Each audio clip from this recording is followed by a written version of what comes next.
السلام علیکم۔ بسم اللہ الرحمن الرحیم۔ حجاج بن یوسف بن حکم بن ابو عقیل ثقفی طائف میں پیدا ہوا اور وہیں پر اس کی پرورش ہوئی۔ حجاج بچپن ہی سے حکمران بننے کے خواب دیکھا کرتا تھا۔ جیسے ہی وہ جوان ہوا تو اس نے اپنا آبائی شہر طائف چھوڑا اور دمشق آ کر رہنے لگا۔ یہ عبد الملک بن مروان کا دور تھا۔ دمشق پہنچتے ہی خوش قسمتی سے حجاج کو ایک حکومتی وزیر کے ہاں نوکری مل گئی۔ نواسہ رسول صلی اللہ علیہ وآلہ وسلم کی شہادت 61 ہجری میں ہوئی اور 64 ہجری میں یزید کی وحشت ناک موت ہوئی۔ اس کے بعد معاویہ بن یزید نے چند دن کی حکومت سے دستبرداری حاصل کر لی۔ دوسری طرف حجاج میں عبداللہ ابن زبیر نے خلافت کا اعلان کر دیا اور لوگوں سے بیعت لینا شروع کر دی۔ مروان بن حکم مدینے میں موجود تھا اور عبداللہ ابن زبیر کی بیعت کرنے کو بھی تیار تھا، لیکن چونکہ عبداللہ ابن زبیر کو امویوں سے خاصی نفرت تھی، اس لیے انہوں نے مروان بن حکم کو مدینے سے در بدر کر دیا۔ مروان بن حکم جب دمشق پہنچا تو اس نے وہاں پہنچ کر معاویہ بن یزید کے بعد اموی حکومت کی باغ دوڑ سنبھال لی۔ 64 ذی الحجہ میں مروان بن حکم نے حکومت سنبھال لی اور رمضان 65 ہجری میں اس کی وفات پر عبد الملک بن مروان اموی امیر مقرر ہوا۔ یہ وہ زمانہ ہے جبکہ مکہ معظمہ میں حضرت حسین علیہ السلام کی شہادت کے بعد حضرت عبداللہ ابن زبیر نے خلافت کا دعویٰ کیا، تو دوسری جانب کوفہ میں مختار ثقفی قاتلان حسین سے بدلہ لینے کے لیے کھڑا ہوا اور بنی ہاشم سے ساز باز شروع کر دی۔ اس کام کے لیے اس نے اپنے ایجنٹوں کو مکہ روانہ کیا۔ اب بنی ہاشم کے رویے کا دیکھ کر اس خاندان کے معزز افراد یا سوار مدرجہ ذیل اصحاب تھے۔ حضرت علی بن حسین المشہور، حضرت زین العابدین، حضرت ابن عباس، حضرت محمد بن حنفیہ، ان تینوں نے عبداللہ بن زبیر کی بیعت نہیں کی بلکہ بالکل غیر جانبدار رہے۔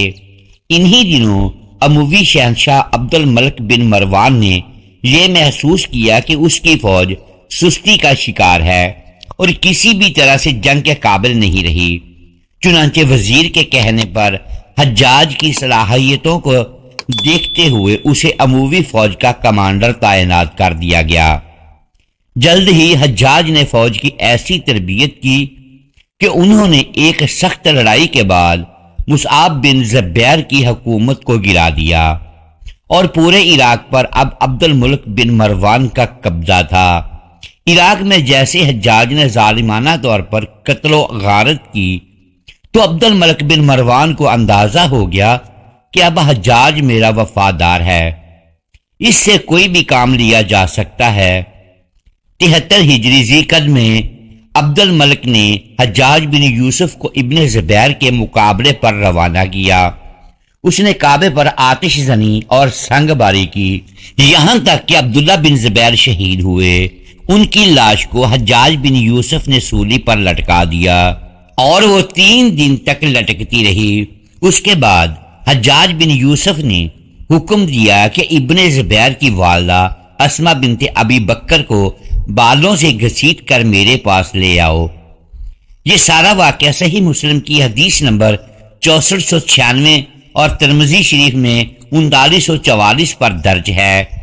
جب سپاہی اسما بنت ابو بکر کو نہ لا سکے تو حجاج ان کے پاس خود غصے میں پہنچا، جہاں پر اسما بنت ابی بکر نے کہا کہ رسول اللہ صلی اللہ علیہ وآلہ وسلم نے فرمایا تھا کہ بنو ثقیف میں ایک کذاب اور سفاک شخص پیدا ہوگا۔ کذاب تو ہم نے دیکھ لیا اور سفاک تم ہو۔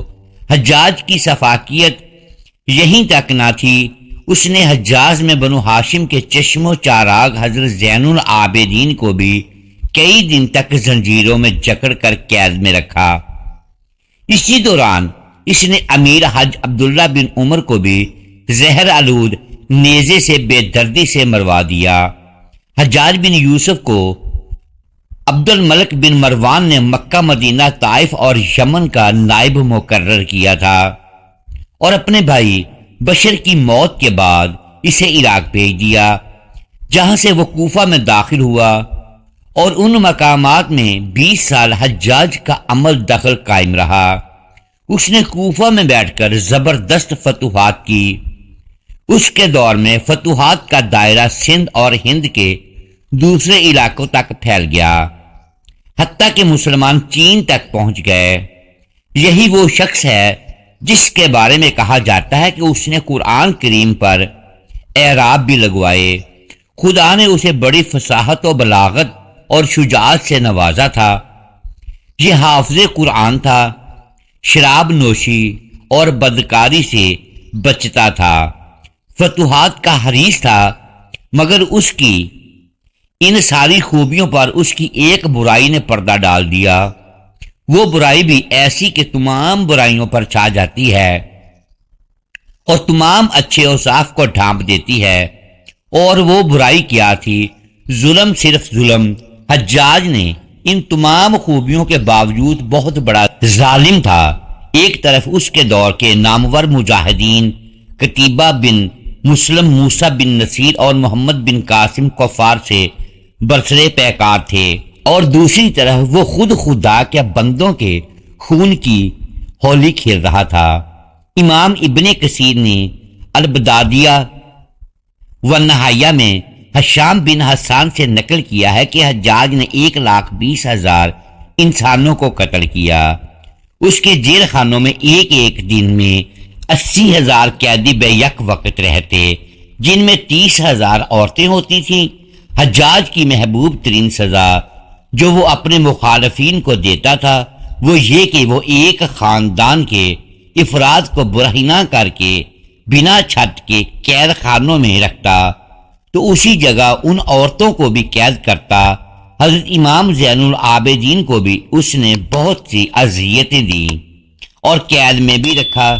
کوئی بھی دن ایسا نہ تھا کہ حجاج کے دربار میں سید زادے کو سزا نہ دی جاتی ہو۔ وہ شہزادہ حضرت علی بن حسین حضرت زین العابدین کو گھنٹوں اپنے دربار میں کھڑا رکھتا۔ حجاج ایسا ظالم تھا کہ اکثر سادات پر کوڑے برسایا کرتا۔ دن میں ایک دفعہ کوڑے نہ مارتا تو اسے رات کو نیند نہ آتی۔ اس نے جو آخری قتل کیا وہ عظیم تابعی اور زاہد و پارسا انسان حضرت سعید بن جبیر کا قتل تھا۔ انہیں قتل کرنے کے بعد حجاج پر وحشت سی سوار ہو گئی۔ وہ نفسیاتی مریض بن چکا تھا۔ جب وہ سوتا تھا تو حضرت سعید بن جبیر اس کا دامن پکڑ کر کہتے تھے، اے دشمن خدا، آخر تو نے مجھے کیوں قتل کیا؟ میرا کیا جرم تھا؟ حکیموں کو بلایا تو انہوں نے بتایا کہ پیٹ میں کینسر ہے۔ ایک طبیب نے گوشت کا ٹکڑا لیا اور اسے دھاگے کے ساتھ باندھ کر حجاج کی حلق میں اتار دیا۔ تھوڑی دیر کے بعد دھاگے کو کھینچا تو اس گوشت کے ٹکڑے کے ساتھ بہت سارے کیڑے لپٹے ہوئے تھے۔ جب حجاج الٹی کرتا تو بہت سارے کیڑے باہر نکلتے تھے۔ حجاج جب مادی تدبیروں سے مایوس ہو گیا تو اس نے حضرت حسن بصری کو بلوایا اور ان سے دعا کی درخواست کی۔ وہ آئے، حجاج کی حالت دیکھ کر زاروں کی طرح رونے لگے اور فرمانے لگے، پچھلی امتوں کے سب ظالم اکٹھے کر کے ایک پلڑے میں رکھ دیے جائیں اور ایک پلڑے میں تمہیں رکھ دیا جائے تو تمہارا پلڑا پھر بھی بھاری ہوگا۔ حجاج بن یوسف نے 70,000 لوگوں کو اپنے ہاتھ سے قتل کیا اور صحابی رسول صلی اللہ علیہ وآلہ وسلم کو کعبہ میں ذبح کیا۔ آل رسول صلی اللہ علیہ وآلہ وسلم پر بے پناہ ظلم ڈھائے۔ آخر وہ دن بھی آیا کہ جب حجاج کے پیٹ کے کیڑے اس کا پیٹ پھاڑ کر باہر نکل آئے اور اس کی موت واقع ہو گئی۔ پورے شہر میں ایک ایسی بدبو پھیل گئی کہ ہر ایک کا جینا محال ہو گیا۔ حجاج کے چاہنے والوں نے رات کے اندھیرے میں اس کو دفنا کر اس کی قبر کا نشان بھی مٹا دیا۔ انہیں ڈر تھا کہ جتنا اس نے نبی پاک صلی اللہ علیہ وآلہ وسلم کے خاندان پر ظلم کیا ہے تو لوگ اس کی لاش کو بھی قبر میں نہ رہنے دیں گے۔ انہوں نے اس کی قبر کا نام و نشان مٹا کر بظاہر اس کو خطرے سے بچا لیا، لیکن ظالموں کے لیے جو آخرت کے خطرات اور سزائیں ہیں ان سے اسے کون بچا سکتا ہے؟ وہاں تو کسی کا بھی بس نہیں چلتا، کسی کی سفارش کام نہیں آتی، خاندانی وجاہت فائدہ نہیں دیتی، ظلم کا انجام ہمیشہ برا ہوتا ہے۔ چنانچہ انسان زندگی کے کسی بھی موڑ پر ظالم نہ بنے۔ اللہ تعالی ہم سب کو ظلم سے دور رہنے کی توفیق عطا فرمائے اور ہمیں نبی پاک صلی اللہ علیہ وآلہ وسلم اور ان کی آل پاک سے سچی اور پکی محبت عطا فرمائے، آمین یا رب العالمین۔ امید کرتا ہوں کہ آپ کو ویڈیو پسند آئی ہوگی۔ اگر ویڈیو پسند